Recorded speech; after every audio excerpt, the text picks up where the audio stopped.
Welcome to a virtual tour on Tynker, a multi-language coding app for young kids to develop their coding skills. Tynker is a block-based coding app, but can introduce them to text-based coding.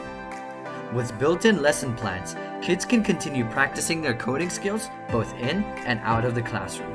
With Tynker, kids will be able to explore with science by having the power to code real-world physics and program more realistic projects that imitates the natural world. Using Tynker's large library of coding blocks, kids will have the opportunity to learn a lot of new things.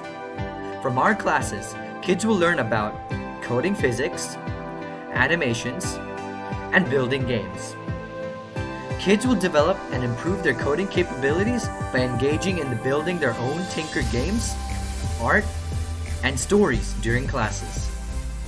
Using the skills learned from Tynker, kids will have the basic skills needed to understand how to build basic games and apply the same concepts in various other programming worlds like robotics and app development. So that's it for the virtual tour on Tynker. Thanks for tuning in. We hope you enjoyed.